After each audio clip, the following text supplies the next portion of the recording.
Je fais une salade et enfin ça c'est pour l'entrée et après je fais des spaghettis, enfin imitation bolognaise mais en fait c'est du haché végétal. Gaëlle, 24 ans, vit à Paris et elle a un régime alimentaire particulier. En fait moi je suis devenue végétarienne il y a 3 ans à peu près pour la cause animale.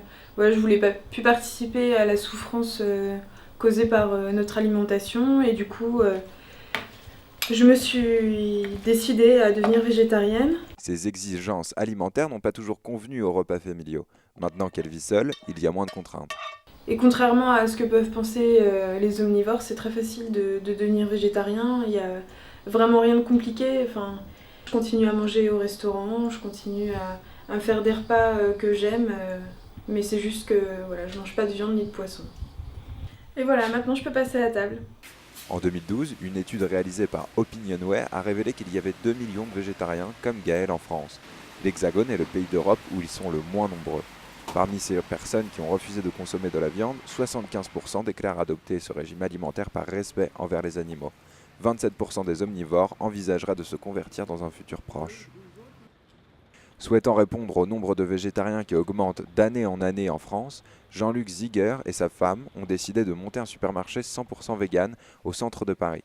60 mètres carrés destinés à tous ceux qui refusent de manger des animaux et par extension à tout le monde. Ouvert il y a un an, ce supermarché d'un nouveau genre attire de plus en plus de consommateurs. Ça a beaucoup de succès, tout simplement parce qu'il n'y a, il y a personne d'autre qui l'avait fait avant nous, grosso modo. Il y a une forte demande sur tous ces types de produits. Nous, il y a des personnes qui viennent de l'autre bout de la banlieue parisienne, c'est vraiment fin 78, fin 77 pour venir faire leurs courses ici. Parmi les produits distribués, on peut trouver de la mayonnaise, de la chantilly et également des simili, des produits qui ont le goût de la viande mais sont faits à base de soja, protéines de blé ou tofu. C'est pas qu'ils veulent pas manger de viande, c'est qu'ils veulent pas manger d'animaux.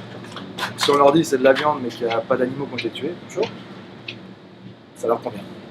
À la base, un monde vegan n'était qu'un site internet. Face à la demande, Jean-Luc a rapidement ouvert un magasin pour vendre ses produits. Pour ceux qui n'ont pas le courage de cuisiner, rendez-vous au métro Saint-Ambroise pour découvrir East Side Burgers, le premier fast-food 100% végétarien de Paris, ouvert il y a 6 mois, qui accueille aussi bien une clientèle végétarienne qu'omnivore. On fait de la junk food, mais entièrement végétarienne. Comme quoi on peut manger, en fait, on peut manger cool, tout en ne consommant pas de viande. Voilà, c'est ce que aussi plein de gens viennent ici pour ça, c'est que on peut enfin retrouver un peu les sensations des hamburgers, donc ceux qui sont à la viande, mais sans aucun produit animal en fait, mais simplement visuellement, tu auras l'impression d'avoir un vrai hamburger entre les mains, sauf que évidemment il n'y aura qu'une souffrance animale derrière. Plus besoin de se casser la tête pour gérer son régime végétarien, faire ses courses ou aller au restaurant, même pour manger un burger, c'est possible et dans l'air du temps.